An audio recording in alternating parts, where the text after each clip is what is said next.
G6s. And the FDs, man. They're always lurking in the woodwork, man, about to pull out and challenge you. Yep. Assholes. All right, here we go with 30. Oh, all right, bye. Oh, here he is again. Bye-bye. It's weird that it's funny when this is live and you see them like initiate and then it cuts to another one and they initiate again because it feels like a replay. Yeah, but it's not. You're just watching a low power car drift. Yeah. Here we go. Shep's out here chasing again. That is a high speed and uphill exit to that corner. So props to that guy for doing. Here you go. It looks like he's about to chuck in again there. Oh. Shep said, I ain't following him anymore. This is little drop. Tabasco cam, I think, right here. He's getting it, getting the action. I hear somebody entering out front. I don't know if that's Gold Digger's back out on the main straight. Yep. Let's see. Let's check it out. By. Oh, there we go. Oh, we switched up the order. Yeah, hell yeah. The Z's in the lead now. Let's see what he does up here at the turn 3 or whatever that top of the hill turn is. Send it! Right, Jared DeAnda. Oh, little front lock there. Ooh, little deep. A little too much speed. Taking the kids to the beach. He's out there in the sand. I don't know. That was great. I like that. Okay. I think this is the Ultimaniac because that's a lot of tire smoke. Oh, let's see if we can find that. There he is. The man. The myth, the legend. Chris the Force Forsberg. I hope Jared DeAnda doesn't like hit us with a trademark. Yeah, yeah. We're like using he came up with DeAnda nicknames. Yeah, yeah. I know. So we're just gonna call him Chris Forsberg. Chris Forsberg. It Which just seems feels weird to say. It does feel wrong. There's not enough syllables in that. No offense, Chris. Your name is good. As is. Can you imagine looking in your rearview mirror and just seeing that smoking comet coming to the back of you? Holy! Oh, he kept it together through that corner. So props to that 350Z guy too, because that is definitely intimidating. And there you go, a little flyby. Yep. Beautiful work. Wow. Locked it up. Front lock up there. Bring it around. Got a bird to fly out of the way. Good job. Nice. That's the Tabasco camera for sure. So this is the back, like turn 6 or 7 or something. The back section.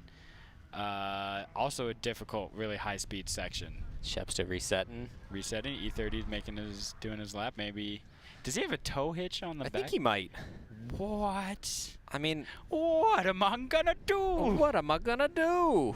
I think he probably, just ran a few errands, in between sessions. Yeah. Came back, still on the same set of tires, which is great. Yeah, that's the ideal part about the low horsepower cars is you can do a set of tires for a whole weekend if you're conservative. And yeah.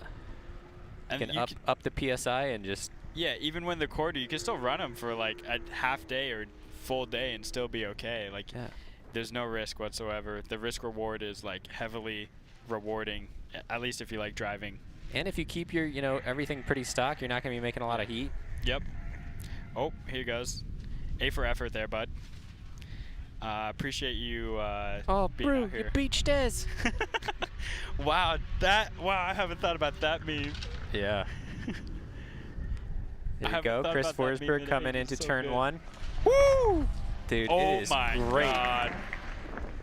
On my mama, dude. Oh my mama. Look, they're getting their TikToks in the back seat. Hopefully they have followers and they'll get Chris, like nice little evade there around a dropped bumper. Yep. As we were talking to Chris earlier, we learned that this is a VR, which is the engine code out of a GTR R35. Nice. The 3.8 liter. And is making, I think, just shy of 1,400 horsepower, which is a couple of horses. Yeah, that is more horses than I can fit in my stable, if you know what I mean. It's actually really cool that, like, that car kind of looks like an R8. Like, the front end kind of looks like an R8. Like, props to Nissan for designing that. It's a great design for an Altima. I actually love four-door sedans right now. I think you know that a modern Camry is one of my favorite looking cars. Don't Altima show this isn't man bad a TRD either. Pro Camry. He'll lose his juice. Anyways, here's this C3. Woo! Hanging it out. That was an excellent FPV execution as well, because he got right to that outer clipping point, kept the car in the whole time. Excellent work to all parties involved. And cool to see a BMW vert out here. I think, like you're saying, I don't know my BMWs that well, so don't murder us, but I think that is a Z3 or Z4. Yeah. It's a Z something. That's the model that they make the Z Coupe out of, which is like the wagon roadster thing that is amazing. I mean, the car mechanically might not be that great, but from a style standpoint, sickest car I've ever seen in my whole life. Should somebody ripping down the front straight? Here we go, Gold Diggers coming in hot, making it happen. I think that was Gus. I didn't get to see his wheels. That's the main way I can. That was the way we were told by the team to differentiate the two. Yeah. E46 cars was the one that usually runs white wheels. Yep. Beautiful work. I'm a fan of Gold Diggers and their work in this live stream. Yes. Yep. Big fan. Yeah. Love their work in previous Grid Lifes and this Grid Life. Yep. If you're just joining us, make sure you stay around because you won't be seeing much more of us, but you will be seeing some awesome racing coming up here in GLTC and some time attack. Dude, that was a fucking sick, oops, sorry. Hope you don't get flagged on YouTube. That was a great line through there, very aggressive. He's pouring on the smoke. I'm a big fan of the tips, like, sticking out that much. Like, he's got like 12, 14 inch of tip sticking out. Yeah. It's like Bozo style, but without the bend up. Sure. Which is kind of good for that era anyways, because it's not true Bozo era. You do want to know how much that's sticking out beyond his rear bumper when the rear bumper is on the car. Yes. Because that is the factor that you need to grade from. That's true. Tip length from the end of the bumper. Here we go. And everybody, you know, is just send it beach over there, right? Yep. They're into turn 3, I think. Everybody is chucking it really hard off that straightaway, carrying a lot of speed in. Yeah, that's the only way to do it too. So you either do it, ain't no way but to do it, right? And you're far enough away from the main part of the crowd, so you know you link 1 and 2, yeah, and then just go deep on 3. And luckily there's no like crazy sand trap on the outside of any of these corners. So even if you get buried, guess what? You just drive out of that. Pretty forgiving. Grass. Yeah. It's called dirt. It's what they had before roads. And that's what they used to drive cars on. Totally. Yeah. And people still race on it. Yep. Shout out to that guy, the media. Oh, see, there's 2 media dudes. Nice. Go follow them. Their Instagrams, I don't know, man. All right, let's come up with a couple of them. Who is that? It's at the GRIDLIFE 22 and Western Michigan Snaps 69. Yeah. Or it's like radicalaperture.com. Oh, that's a good one. Yep. Oh, here we go. Oh, that was an excellent initiation all the way through.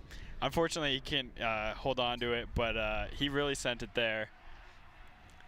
See, keep it going, nice. Get the counter in. Shepsta, I think Shepsta likes this guy, you know, because it's probably a pretty consistent speed. He's not doesn't have a ton of power to be able to do it, but he is whipping the manjis. Really aggressive. And you know what? Some people aren't a fan of a manji down the straight. Don't manji the straight. You know, is a big thing that's popular right now. But you know what? Suck it. I'm gonna go ahead and tell you to manji down those straights. If you're not gonna link the whole thing, just manji, dude, and do it aggressively like that guy was. Here's sending it, killing. See? Yep. Little manji setup right there. Look how sick that looks. That was cool. Would you prefer him to do that or shut it down? Yeah. That any time of the day. Uh-huh. Any day of the year. Oh, yeah. That's some drifting right there. Look at that. Lock to lock. That was nice. He ran really wide there. Didn't drop it off. Showed a ton of control. Oh, yeah. Not getting in the sand. Jabay says little e-brake dab. I mean, this is cool to see him doing the full course. We must be getting close to the end of the session here. Yeah. He's like, I got tires to burn, and I'm going to roast this set on the way back in. Yeah, he did that whole section really well. I appreciate his work. And let's see who's going to be coming up next here. I'm looking over. I see Chris Forsberg is in the pits right now. They're swapping passengers and potentially also swapping tires, but it looks like we should be seeing him back out here shortly, so we have that to look forward to. Unless the session's ending, and if that's the case, then don't listen to me. I mean, that 3 passengers, you know, 4-door drift car, right? Yep. Is that you get 2 other people that wouldn't be getting to experience along with it, and it's totally different riding in the back seat. Oh, insanely different. All of the swaying and everything is like you're farther down the pendulum or that point of motion or rotation, so it feels wild. Just a second ago, you were seeing the Gold Diggers IS200 or 300. 300, here, who had some issues in the last session. It looks like they're working on it. It's still up on stands. I walked over there, and the stud stayed on. Okay. So that's good. And what it looked like was some of these newer cars, especially with the double wishbone, the knuckle is on top, and on the bottom part, the the lower control arm on it? Yeah, not the control arm, but the joint, the ball joint. Yep. Bolts onto the knuckle. Yep. That's what snaps. Oh man. Yeah, so the knuckle and essentially snapped in half. It's a 2-piece knuckle, but essentially snapped in half, and his wheel was loose, and he had to stop and get towed off, and that was the end of our session for the last session. But it looks like they're gonna be able to get it repaired, and hopefully we'll see him out here tomorrow. I would hope so. Yeah. Yep. It's cool to see a matched livery or same color team. They're the only ones out there this weekend that have 5 cars. Yeah. Driving together, and that's always an impressive sight to see when you get to see a bunch of cars stacked up. I think they're the only team out there. Period. Yeah, usually we get the Falken guys out here. I think there's just a lot of other events going on or something, and they're not here this time. We miss them. We can't wait for them to come back, and unless they're not coming back, in that case, well, we still miss you. What other teams do we usually see out here? We do get some guys from Pro Seed out here. That's right. In the Midwest. Simba has come down a few times. I know Fish has been down here before. Can't think of anyone else. We get Von Gittin and Chelsea out here. Adam LZ. Ryan Literal. Yep, Literal for sure. Yeah. Which is one of the cool things about events like this is that you put together this, tandem group of a whole bunch of guys that don't always get to drive together in a big tandem train. And the Falken cars, like you said, are always super fun to watch. Yeah, especially because like with Chris's Ultimaniac, they're like exhibition cars, so it's not their professional car that they have to like compete and take care of and are trying to beat each other with. Yeah, but it's a demo car, so it's not as much pressure and not as much power, so you get to come out here and put on a... It's all about the fun. It's all about the show. Yeah. Yeah, and it's all about that. Oh, Suburban Sweep car. I guess we're gonna... What time is it? I guess it's almost over. It's almost 5:30 right now. We're going to be back at 5:55 with Track Battle Time Attack, and then at 6:50 you don't want to miss the GLTC Race number 2, because there's going to be so many cars on the grid. Yeah. That this grid life is going to wrap halfway around the track. Yeah, I couldn't even like hear in our comms when we're trying to do the live stream because it's just constant. Usually like the pack goes by and you can hear again. There's just constant freaking Honda motors left and right just whizzing by with their freaking zip zap zimmer zammer exhaust that are just brr B sounds. Weren't you trying to drive in GLTC, or were you going to come out and do some time attack? I'm going to try that. I'm going to get my car out here. I'll ask someone, maybe Toge Factory, to just give me some space. Yeah. And then make it happen. Anyways, I think we're signing off. No way to tell. Okay, we're signing off. We just got word from our producer, Specialty Field Matt Johnson at Matty FPV at Travelin' Matt 83 at the Commercial Pilot. Yeah, that we're signing off of drifting, and we'll see you guys at Time Attack at GridLife. Bye. Oh, I don't have a button for the. All right, bye. Can you press the sign off button? GridLife Live Drift is brought to you by FCP Euro. Every part you buy is guaranteed for life. Falken Tires, competition-proven performance. MOMO, the official safety partner of GridLife. And BC Racing, the official suspension of GridLife Drift. Highly engineered custom coilovers that put you in control of every driving condition.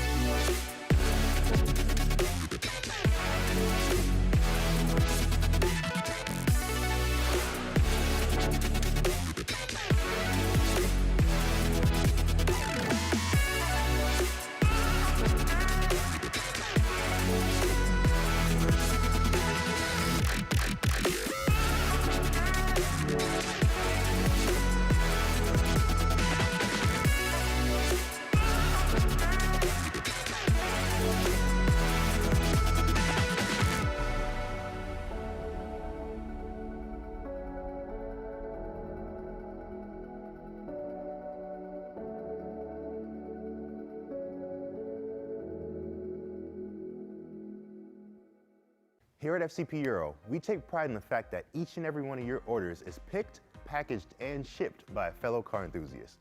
We understand that you need the right parts and need them fast to complete that next project or get your daily driver back on the road. Take Roberto, one of the pickers in the distribution center and one of the key pieces to making sure the right parts arrive at your door. When he's not at FCP Euro, Roberto is driving his Mark V R32 to various car shows around the Northeast. When he's picking orders, he puts himself in your shoes and understands that you need the right parts to arrive at your door, so he takes the utmost care in making sure he puts the correct items in the box. To learn more about us, head to fcpeuro.com. The Falken Azenas RT660 is the enthusiast choice for ultra-high performance. Engineered for predictable handling and stability, the RT660 provides maximum traction both on and off the track. Your competitive edge has arrived with the Falken Azenas RT660.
Welcome back to Grid Life Live. I'm Abe Schmucker here with a guest in the booth. This is 2020 Street Modified Champion Alex Moss, who is sitting out this session.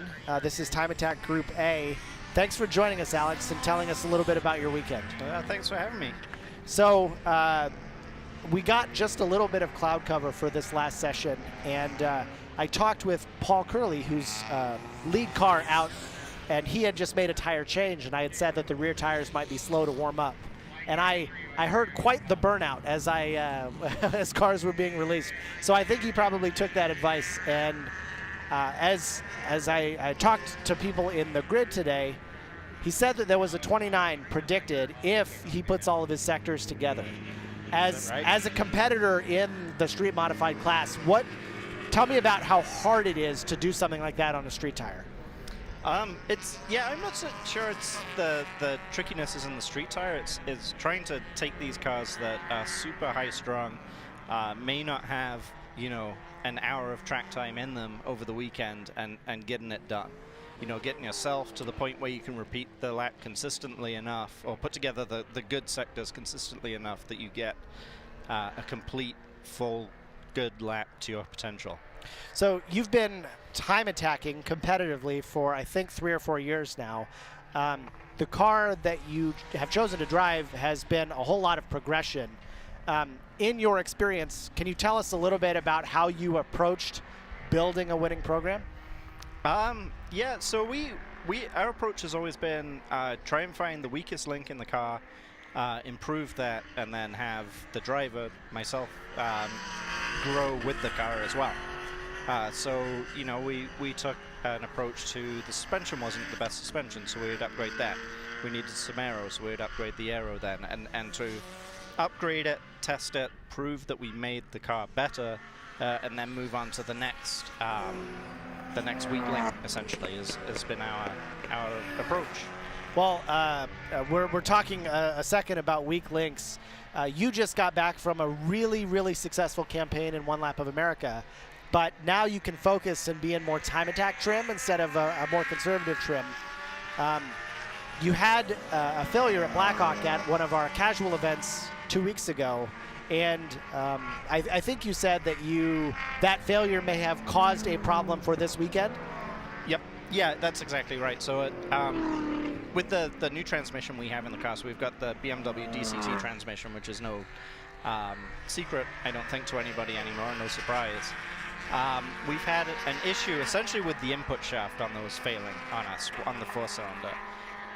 It made it all the way through one lap though, and then we had the input shaft fail at Blackhawk at the end of the first day. We think that has kind of taken out some wiring, or just damaged it just enough that it survived one session after we replaced that input shaft.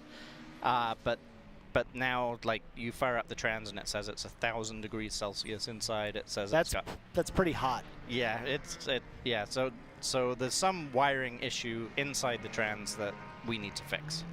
So a couple of cars rolling through here. Calzada pretty consistent with that 135, and Dewey DeWitt slower than personal best by quite a lot. I think cars will have to kind of get dialed in for a second lap here.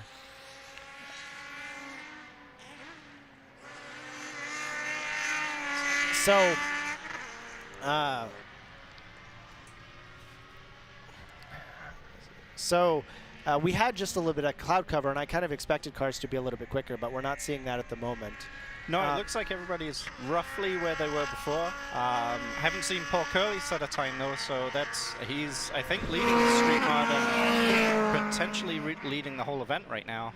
He is. I know that yesterday in the first session he threw a belt, So it's possible that that's another problem, and he didn't make a full lap. Yep. I mean, it's weird because with these rare opportunities where the conditions are good, really everything has to go right. And you know, if it doesn't, you kind of squander that opportunity. Yep, that's exactly right. But I'm sure, you know, while this cloud cover is a very nice bonus, that might be why everyone's going slow. We've got a car disabled there. That's Nick Kors, who was running decently quick in his forced induction 8th gen. That car is a one lap of America competitor as well. Well-rounded build, and certainly nice to see front-wheel drive cars going fast and straight on. With the transmission issue that you have, I mean, I assume you'll just go back to the garage when you get home and start diagnosing? Yep.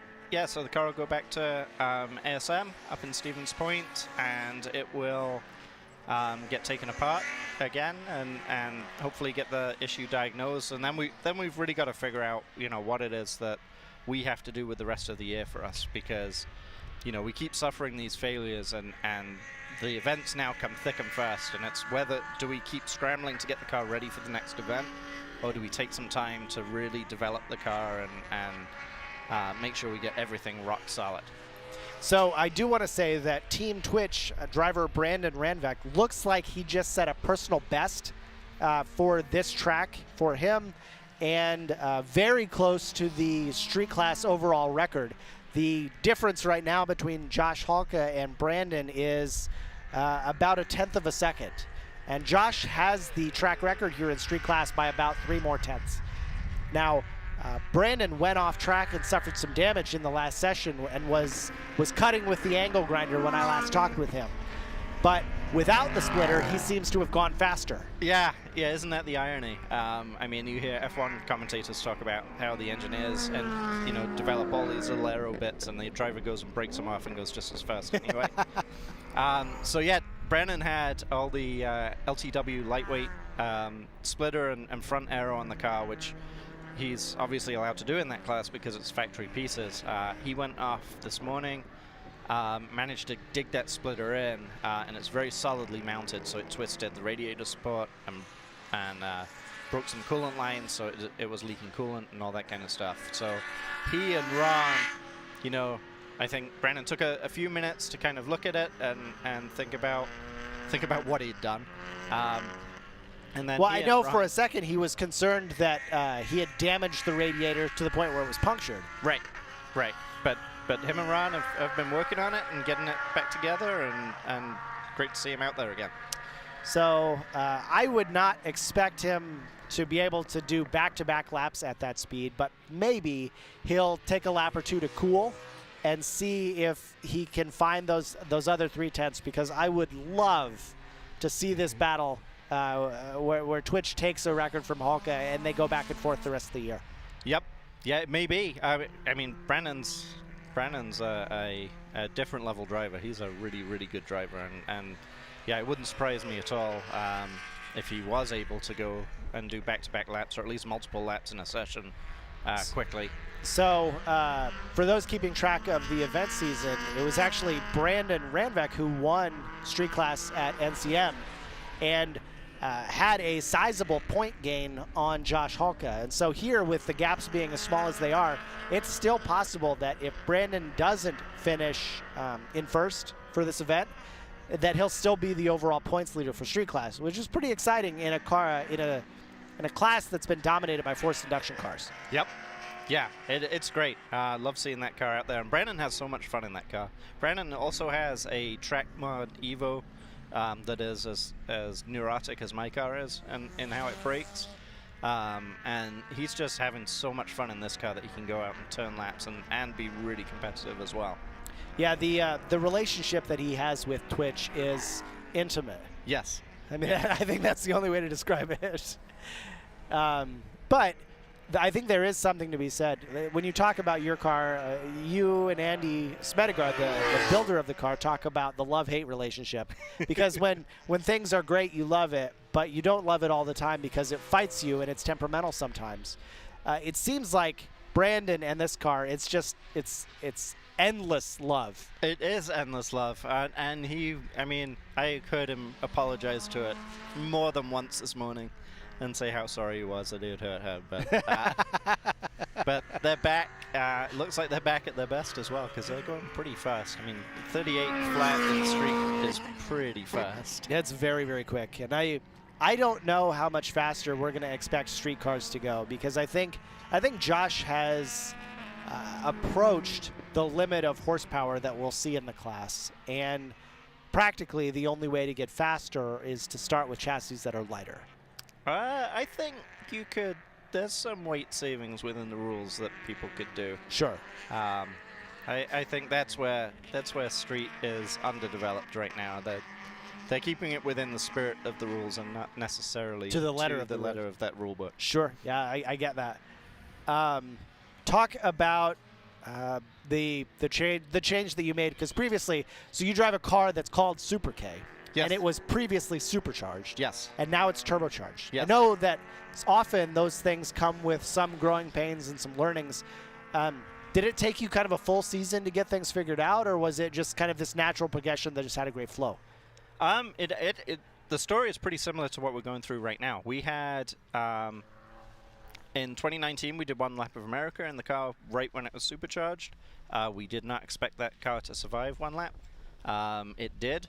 We came back, we did Track Day Picnic, and we cracked the crank at Track Day Picnic, and then we had a series of failures at the next set of events, and so mid-season we said, well, let's do the turbo thing now that we knew we had to do anyway, and spent the year developing that. So it really feels like history's repeating itself at the moment.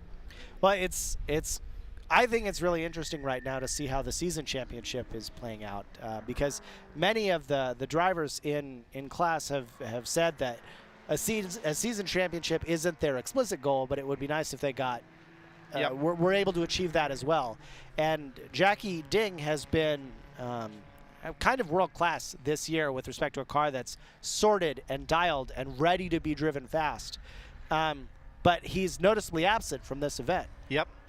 And if you talk, he'll speak candidly to say that he doesn't think that his car is suited for this track very well, and he would rather put it on tracks where it can shine. Yeah, and I get that. I think we're a little bit different. My approach is more, I prioritize the season over any individual event, and I think that's somewhat unusual in Time Attack. People care about the records, people care about the big events, and I get that as well. It's just not where our priority is. So I certainly saw Jackie's absence from this event as a big opportunity for us to potentially pick up some good points. But unfortunately, it doesn't look like it's going to be. Of course, you could talk with Andy tonight and convince him to fix the transmission tonight so that you can run in the morning. And he's got 7 cars he's supporting this weekend. A little busy. So we're going to go to dinner instead. Well, sometime I think you pick your battles. But it looks like that elusive 29 in Street Mod is going to at least survive until tomorrow. Yes. Yeah, we'll see tomorrow. I mean, what's Paul got? He's got about 3 seconds to get. Yeah. That might be tough in the morning. We'll see. I wouldn't be surprised either way, to be honest, if it goes or if it doesn't. But I think there's a lot of cars looking at that October event and got they're doing the dry rain dance right now. Yeah, it's the October event here is always a mixed bag. Yep. Right? It almost certainly is going to rain, but hopefully you get some dry sessions. Right. And so being able to be quick in that moment is a challenge in its own right. Yes. How do you approach that? Well, man, that's a tough question. I don't know exactly how I'd approach that, but I think you go out and you try and focus and try and do your best. You have to have complete faith in the car and not be worrying about what the car is going to do. I think you need to have that relationship like Brandon has with Twitch, where you're so in tune with it that you don't have to test the limits. You know instinctively what those limits are. And I think if you can put all those things together, you have a good chance of doing really well. That's awesome. And well, I guess as we checker the A session here. I probably have you hand the mic over to Adam Nielsen, but it's been a pleasure having you on the stream.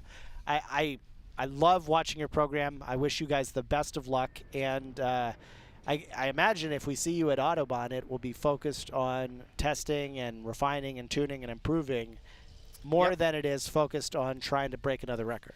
Yes, I expect that to be true. I'd love to try and break a record there again, and try and take the win there. But we'll see. We'll see how the next few days go, I think. Well, good luck. Thanks for joining us on the stream. All right, thanks so much. So we'll take just a minute here to transition in the broadcast booth, but also waiting for Time Attack B to be released. It looks like cars are still gridding up a bit, so it may be a minute or two. But I'm joined again by my co-host, Adam Nielsen. Hello. It's nice to have you back. That was, you know what? It was brief. I know that it was only green for maybe 10 minutes or so, but there were also some cars to clean up and things. So. But I my think battery's almost dead. I couldn't actually listen to what you guys, because I miss watching racing while I'm doing this. That is true. So I went up on the top of the hill and watched, but I couldn't hear what you guys were talking about. So I apologize if I'm a little repetitive. But chassis records reset. Is that right? Ranvek finally beat Josh Orr's long-standing street rear-wheel drive record. Ooh.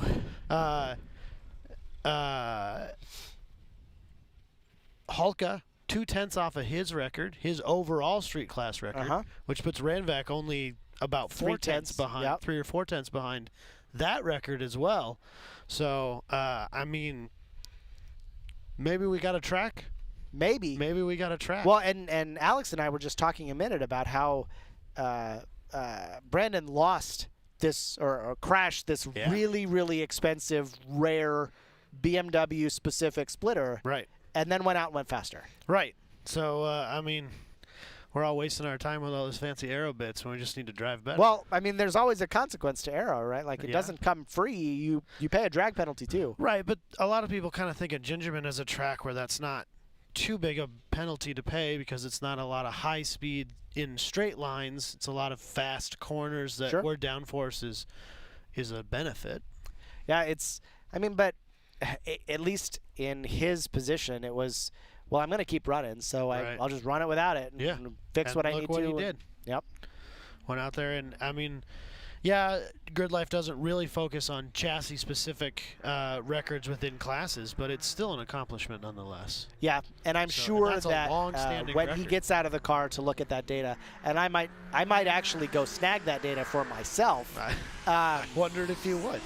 Just to see it, right? Yeah. Because it's got to be getting close, and it's certainly very close to like Jackie Ding's 38.0 in his car. I mean, it's very similar in variety. I think it's a little more on power, but I don't know weight-wise how close an E36 and an S2000 really are. I think he said he expects his cars about 2,800. So yeah, I would say it might be a touch heavier than. But it also makes a little more power, so I bet they're really very similar power-to-weight ratios. But I would bet that the data shows a really solid lap. And finding absolutely. 3 or 4 tenths might be tricky. Yeah. Yeah. At that point, you maybe go for broke and just hit a curb harder than you normally would to just see if you can get it. And then you bend a wheel and end your weekend. So yeah, well. Sometimes it's not worth it. Well, I mean, you could be like Ryan Finch and finish first place at Mid-Ohio, but roll a car. Well. That was not on purpose, but it happened. Yeah. But at least he got first. My friend Dalton Klein finished first at NOLA last year, broke his car. So, I mean, one session. How bad do you want that plastic trim? Yeah, I suppose. Actually, ours now they're wood. They're carved wood. Gorgeous. Yeah, they're very pretty. So, I don't know. Based on the times we saw in that session, I'm hoping maybe we can see some really fast Club TR times. You'll see what these cars are capable of. Most certainly, and maybe, just maybe, the Sunday Cup record will get broken. Maybe. So I don't think that Ben Thorne went any faster in that session than he has previously. He's the only Club TR competitor in that session. Right. So we'll see what the rest of them can do.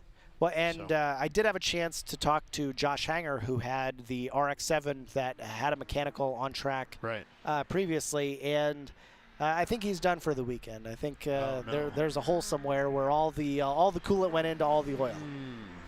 So it's a rough weekend, but sometimes that happens when you're pushing this hard. Yeah.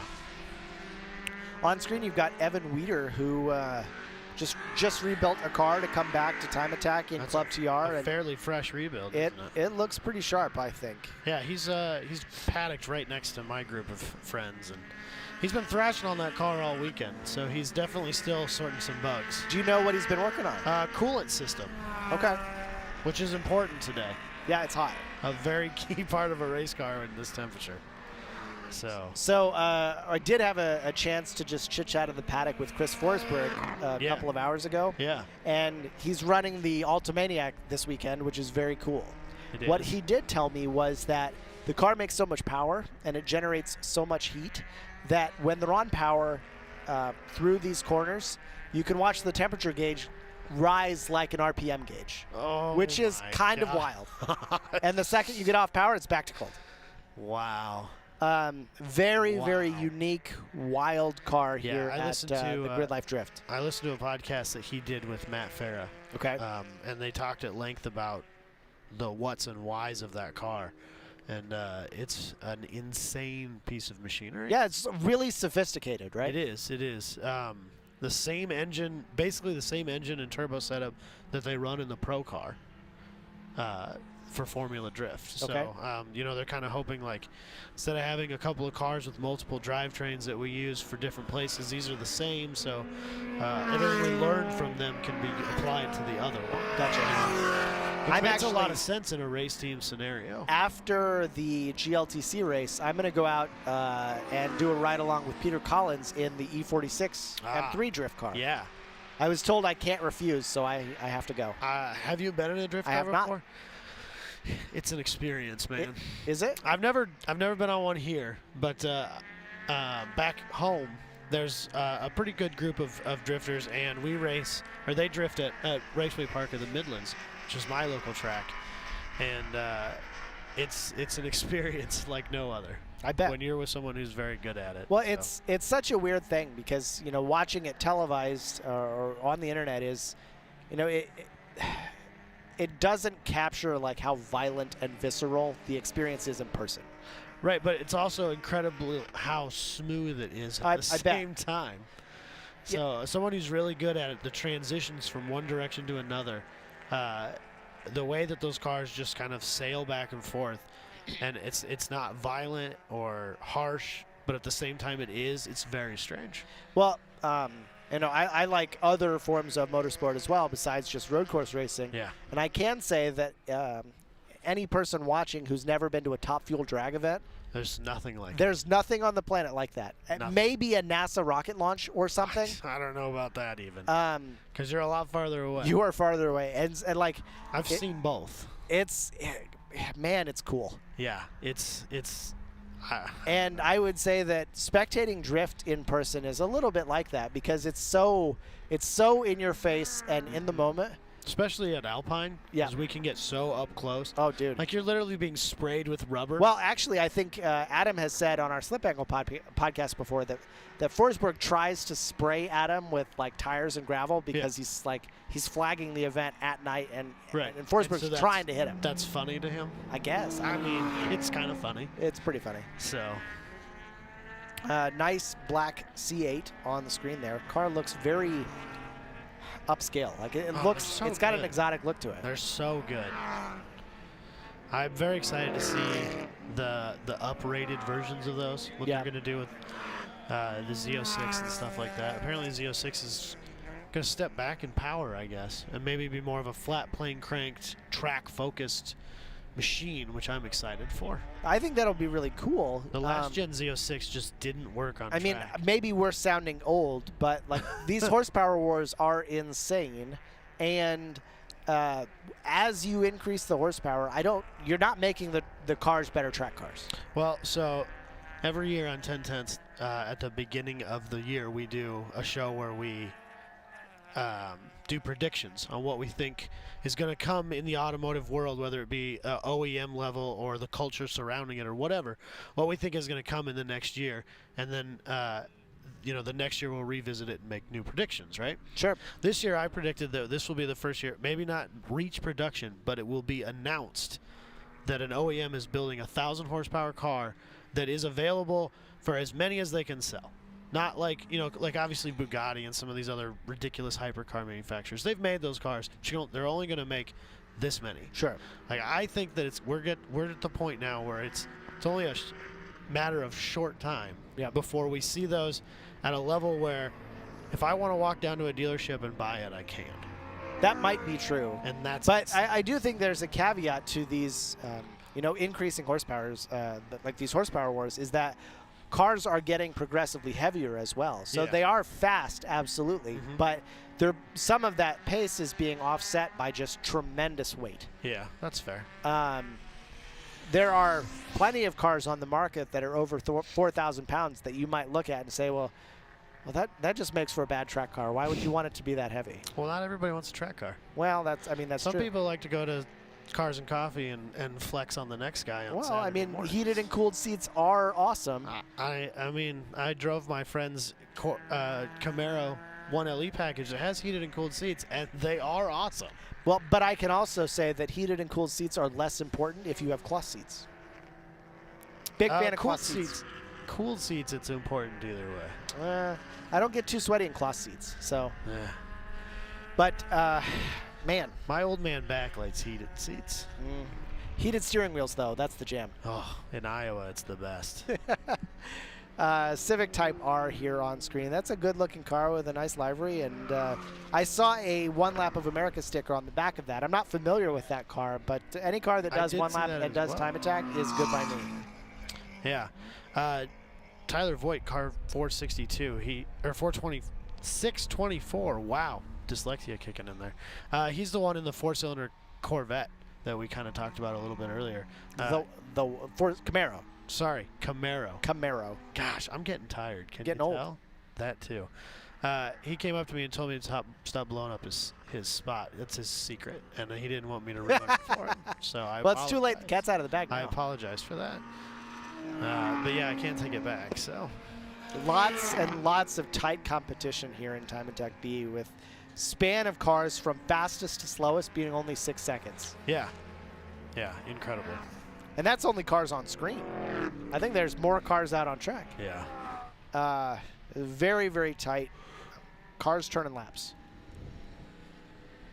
But after this, we've got GLTC Race number 2, and I'm very excited for that, as well as the final drift session for the day.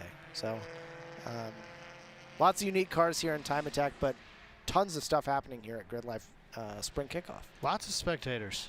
I didn't know what to expect coming into it without the music lineup. Yeah, I mean, it's not as busy as a festival for sure, but plenty of cars and plenty of people spectating at Spectator Hill between turn 1 and 2. I feel like this is the right amount, the right balance between like the boring club day where no one came and like, wow, this is ridiculous and I can't handle it. There's too many people. I'm too old for this crap. Yeah. So let's see what's on track here. We've got a Type R, Corvette, S2000, just kind of a plethora of cars. Yeah. Turn laps. So times I see on the board here that I can recognize with my phone nearly being dead, so I can't pull too much up. But Ryan Seiler, a 143, I think that's an improvement for him. I think he's been in the 144s all day. A 143.1, so if I'm right, a pretty remarkable improvement, which is cool.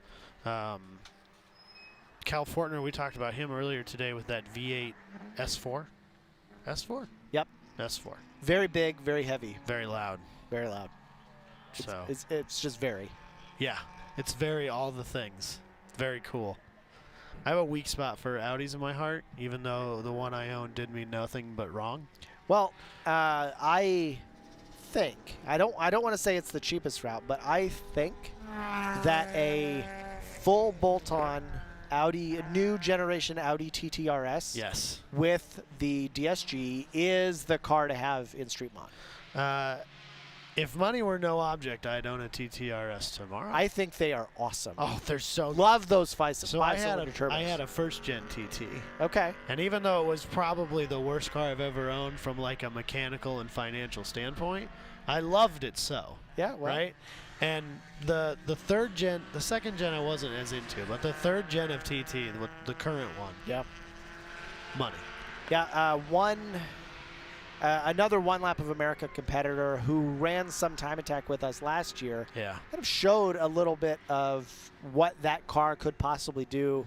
And a full bolt-on TTRS, I think, easily makes 600 or 700, or like a turbo swap, a basic turbo swap TTRS can make over 700. Yeah. I mean, it's not that hard to get into the 4-digit range with those cars, which is silly. Yep. And apparently the DSG is rated for plenty of horsepower and torque. And I think some small I also think you can fit a ton of tire underneath, which is pretty cool.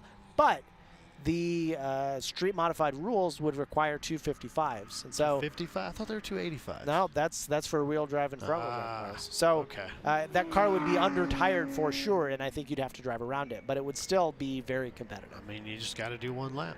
That's true. So unless you mess up your first lap. Well, then you let her cool down for a while. Try again. Send it again. Well, it's weird, right? Because this is.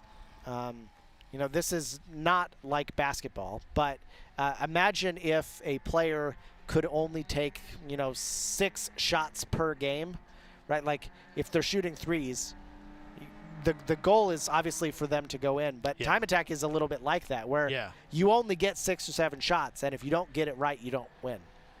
Yeah. So like one of them has to be perfect. Yeah, the margin of error in this is large. Yep.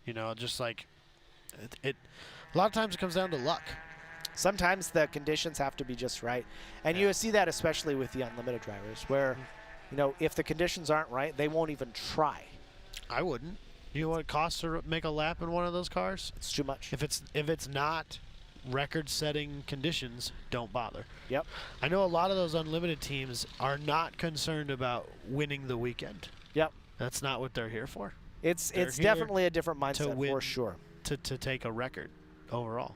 Yep. So. But it's Will Al Young's record here has stood since 2018 or 2019. I think it's been a long time. Yeah, it's been 2018 because 2020 none of the Canadians could come to us, and I remember 2019. I think Will was focused on the Pikes Peak program. Will was here, but in Pikes Peak trim, so the car was quite a bit heavier. Sure. And as kind of unfortunately often turned out to be the case, James fought a lot of mechanical issues and couldn't put a good lap down. And, the car probably had it in it, but it just couldn't. Yeah. The luck wasn't on his side. Yep. It's a big challenge with these unlimited cars. Like, everything just has to be perfect. Yeah. I can't wait till we can get back to a point in this world where we have those cars back here again. Same. So I miss them dearly. They're just so gnarly. So when that happens, we need to be in a place where I can see the track. Yeah. Oh gosh, I miss it so much. You are quite the time attack nerd. I am the biggest time attack nerd. I love it so much. So yeah, I can watch cars go around a track all day long and be completely entertained by that. I can't say spectating in person. Time attack. There are only a few cars that I have seen in person that accelerate faster than your eyes and your brain think that they should. Right. Mike Dussault's old Camaro is a car that does that. A car that's about to go up the mountain as well. That's true. But there are cars that are so fast that your eyes basically track where you think that they're going to be as they accelerate. Yeah. And they accelerate faster than them. And so you have to move faster if you're watching them than you think is normal. Yeah. And it's a weird experience. There's something one of my favorite places at GingerMan to watch on track is to stand basically at the top of pit lane, roughly right next to where the race director timing card is set up. And watch out across as the cars come out of 3 and down towards 4 and 5. Okay. Because turn 3 is so far away, and it looks to be a really tight corner, but it's much faster than you think it is. And for some reason, watching them come down that hill and around that little curve, the speed that they move and those unlimited cars just come out of that corner at so fast. For some reason, that spot just is magical to me. I like standing basically between the top of grid and the start-finish line. Yeah. Because you're close enough that you really see the cars accelerating down out of turn 11. Yeah. But not so far away that your perception of depth is kind of warped. Right. And so you get to see how quickly these cars accelerate. And, I mean, anything in time attack trim that makes 800 plus horsepower is just wild. Yeah, it really is. Every year I've gone to the Super Lap Battle event at COTA every year that it's been held to spectate because I'm a nerd. And every year we always make sure in at least one session that we watch from the back straight. Okay. It's open. You can just kind of drive over there and park. It's a campground, basically, that runs across the back straight. I assume for the super rich normally.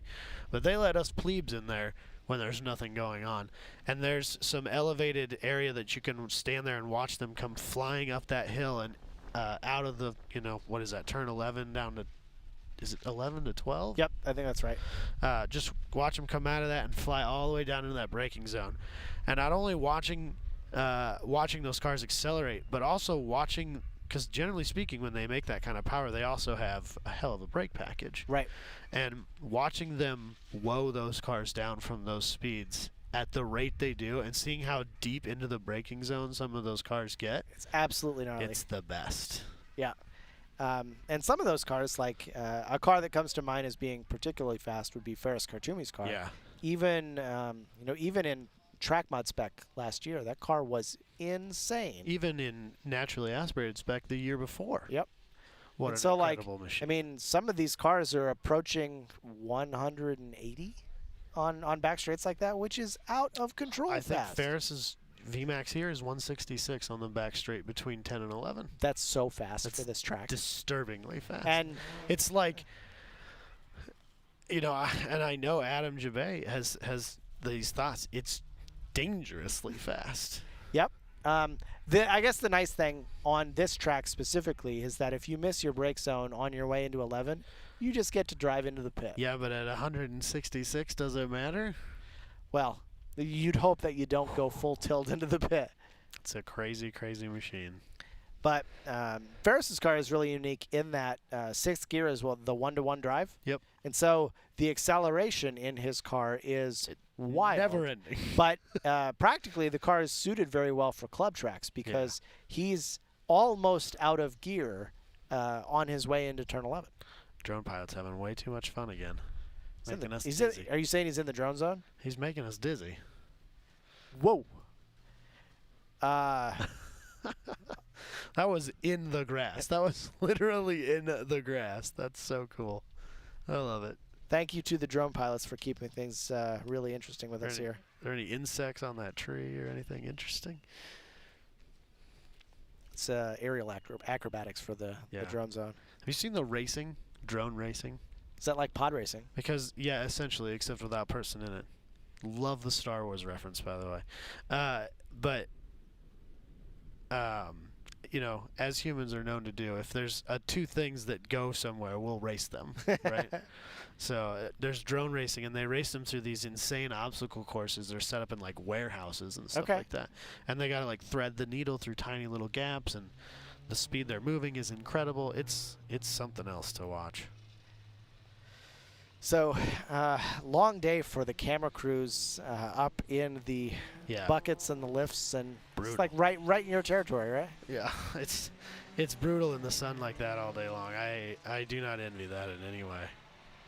Oh boy, look at that! It's Adam Jabay on screen. I'm betting that it's not an Adam Jabay approved graphic. Oh boy. So we've got Time Attack C now out on track.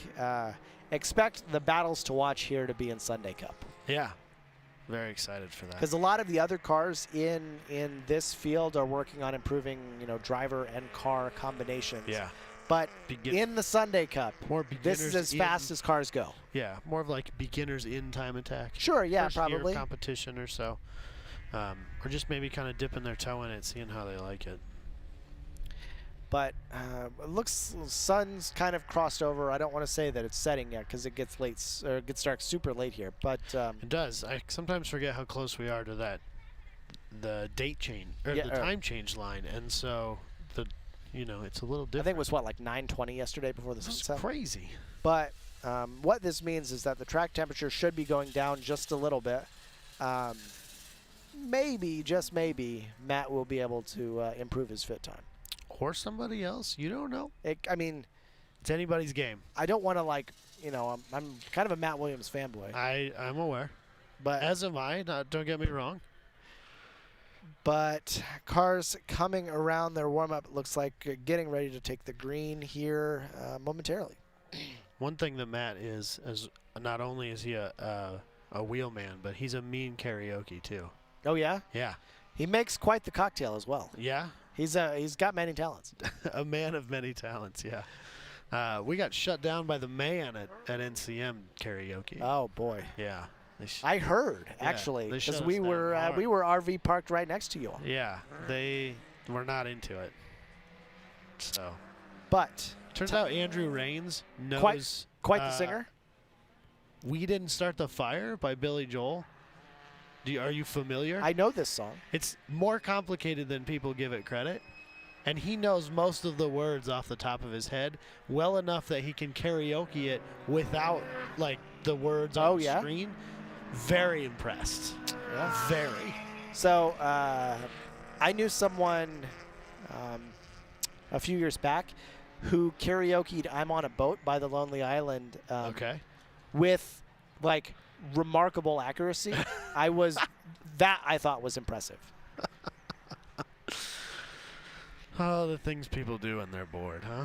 Looks like Matt Williams got party mode on that spec fit with the flashing fog lights up front, maybe? Oh, Jesus. Lots of cars out there having fun. Look at all those things. Beep, beep. So many fits.